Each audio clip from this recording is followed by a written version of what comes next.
What's up, everybody? Welcome back to my channel. It's your boy Azulu here, back again with another Harukaze Mound video. And I know I'm quite late, and I also know that I'm switching it up. But you guys are bearing with me. I'm sorry. um, it's been a crazy week. I'm not gonna lie to you guys. I had very an adventurous week. Um, recorded some videos before. Some of them didn't work. Some of them did. And it's also been a crazy week for Gachi Akutsu. I've been trying to work things out and get things prepared for the anime, which is also coming out tomorrow. And then another Harukaze Mound chapter is also coming out tomorrow. So yeah, now we have these like Gachi Mound Sundays starting now, and surprisingly, this may surprise some of you guys, but I've actually never covered two series at once before. So this is kind of a little new, and which is so weird. When I thought about it, I was like, wow, I've never really covered two things at once. When it comes to like anime and manga, it's always luckily just been one thing, so I got to put all my effort into one thing. But now it's kind of split, and not even really split. It's probably like broken up into three things now. But we'll see how this goes. I'll try to do Harukaze Mound more earlier on in the week. But yeah, we'll see how things goes. So let's get right into it. Harukaze Mound, Chapter 3, Weapons. Starting off the chapter, we are literally starting off right where last week's chapter ended, and it's literally like a redraw and same words bar for bar of last week's chapter, but still a nice little like continuation page. But yeah, Whack-A-Mole, even though he was surprised and he was caught off guard, he's still just talking down on Haru, and he's still calling him a discount pitcher and things like that. Like it's just he's just still talking smack and still dogging on him when we all know that he's not ready for Haru. But Haru is actually he's still locked in. He doesn't even look phased or like he's not. You can tell he's not even hurt by his words still. Like we know what's up with Haru, and he knows that this guy he's just full of it for real. But starting with the second pitch, Haru goes for another pitch, and surprisingly, Whack-A-Mole kind of grazes the ball. I would say like it like barely hits the bat, but it still goes backwards up into the net, and we learn that I guess that's when they don't really say the name, but they kind of describe it as like, oh, the ball went into the backstop netting. So like he still touched it, but I don't think it counts as a real hit. And we kind of that was a little taste of Whack-A-Mole's like I guess perception, I would say, and his ability to kind of adapt as well, because that was his first time seeing Haru's like underhand pitch, and the second time he was already like close enough to, I want to say close enough to hit it, but he was able to touch it.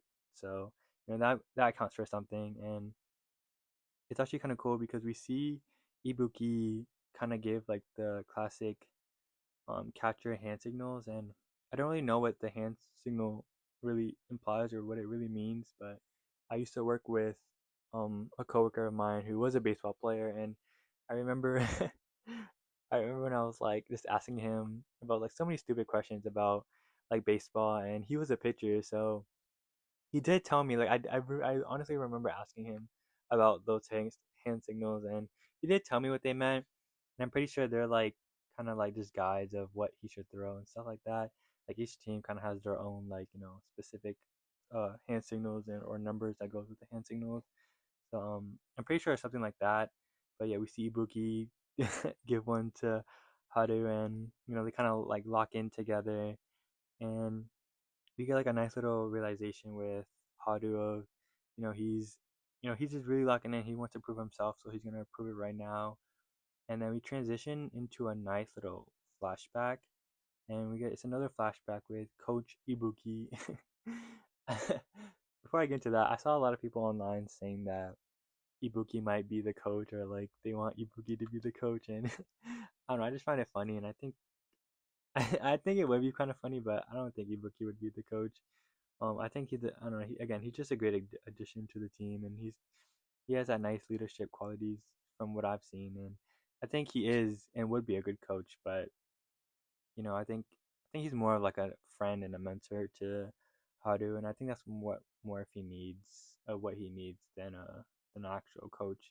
But jumping back to the flashback, it's a flashback of Ibuki and Haru, and they're by a lake, and Haru's he's ready to run, he's ready to do the cardio, he's ready to put in the work, and to his surprise, Ibuki's like, well, we're over here because you're gonna be skipping some stones, and personally, I can't skip stones. I suck at them so much, and I have a lake by my house, so maybe in the future we can do like a little baseball training video. But I cannot skip stones for my life, and they basically just go into how there's different practices you can do for specific sports to kind of like help you and enhance your abilities, and it kind of gives examples of how like some like pro athletes they throw javelins, or some of them rock climb to help strengthen their fingertips or to help practice with their pitching. So it's little things like that you put in work, and so we get like a nice cute little moment of just Ibuki trying to explain to him that practicing your skipping will actually help you throw and actually like strengthen your muscles and your snap for your wrists and things like that. And you know Haru kind of like accepts it and kind of listens, and he starts skipping some stones. But we get to see that Haru likes to record himself training, and Ibuki is kind of like, oh, like what are you doing? And he tells him like, oh yeah, I like record myself, I watch myself. And then that kind of just like literally goes back to what I said before. Like this mirror drawing is going to be a big thing. I'm really glad that it was a nice quick callback, because it's true. Like Haru is going to have a crazy nasty ability with a mirror drawing. Like I guarantee you, like hopefully like down a tournament, somebody's going to hand him a video or a CD or a tape, and he's gonna be like, watch this, like before like their serious match, and then the last page of that chapter is gonna be, Haru's back towards us, and then he's gonna be facing like a TV screen, and in the middle of the match they're gonna be losing until Haru pulls out like the other team's moves, and it's just gonna be crazy. Like he's gonna be nasty, but it was actually cool because I didn't even really think about Haru watching himself. So basically, he tells him like, yeah, I'm gonna watch myself because when I watch, I know how to copy the movements, and he actually does. He gets to skip in, and there's this panel is just crazy because like I can't even physically do that movement. Like he has his like arm twisted back with that underhand throw, and like I don't know. It's just a crazy shot because I don't think you can do that in real life unless you have like flexible, like a double jointed elbow, right? Like I don't know. It just looks crazy, but he still. It was a nice little callback, um, again to his mirror drawing, and then it was a nice little transition to the present. And this is really quickly, but we see an inner monologue with Ibuki, and again he's just restating and reaffirming how much he cares about Haru and how much he sees him for him, and he sees more than what other people see. And honestly, Ibuki is really just the GOAT MVP, and I really hope to see more of their friendship and more of their growth together. Back to the pitch, we see Wakamoto is he's kind of locked in. He's ready for it, but again, to our surprise, Haru makes the ball curve. It curves up, so I guess it goes like regularly, but then it has a nice little curve, and it raises up, and it hits Whack-A-Mole right in his helmet. I wish he kind of knocked his glasses off, but it got him in the helmet, knocks off his helmet, and I feel like it looks like it kind of like slightly like hit him or grazed him as well on like the side of his forehead.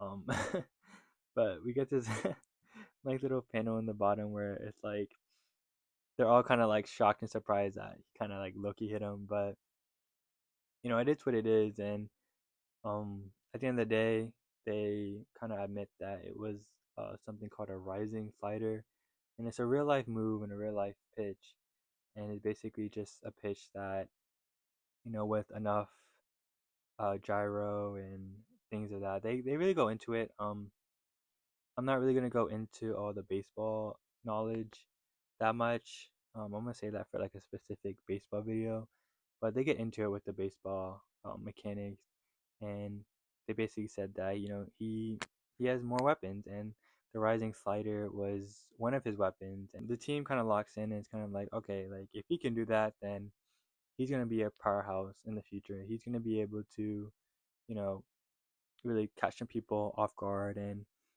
we finally get a little moment of Whack-A-Mole finally kind of accepting and realizing that, okay, like Ibuki chose him for a reason, like he's not Kaze, but he accepts and he acknowledged that, he did beat him, so he's gonna accept him to the team, and which was a nice moment. I really like that moment. And then we just get a nice little moment of little team bonding and jokes and stuff like that. And then the very last panel, we get a nice little preview into some more future teammates, because I learned that there's like 9 baseball players on the team at least. So we still have we have them 5, so we still have at least 4 people plus a coach.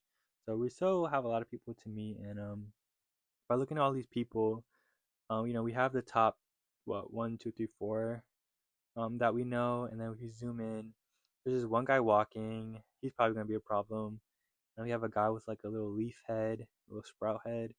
Um, and then we have another person taking a nap, it looks like. And then it looks like we have another batter. It looks like, oh no, I was gonna say this is a skirt, but I think it's just their pants. Um, and then we have this guy. This is the guy I put stocks in. I literally called dibs on him right when the chapter before dropped. So whoever this is, he's gonna be my character. He looks like a little ghetto knockoff already with the long hair, but he has a little piercing. You can already tell he's gonna be the most raw one out of the bunch. But yeah, this next chapter is gonna be amazing. I'm pretty sure we're gonna get introduced to more of the teammates. And again, so far I feel like the chapters are really well good. They're not really doing anything wrong in my opinion. They're moving along the story really well, and they're just trying to. I like how they're just trying to get the team now, so we can actually start seeing some baseball. So hopefully, like after, I want to say after like tomorrow's chapter, maybe the one before that, we can start like some sort of scrimmage or practice game. But yeah, it also kind of looks like we're just gonna be focusing on Haru right now. So rip to my other boy, Kaze. But either way, great video. And yeah, I look forward to seeing you guys for the next one. Please let me know what you guys think about the series so far. But yeah, I hope you guys all have a great day, morning, afternoon, or night. But yeah, stay safe, stay blessed. Love y'all. See y'all.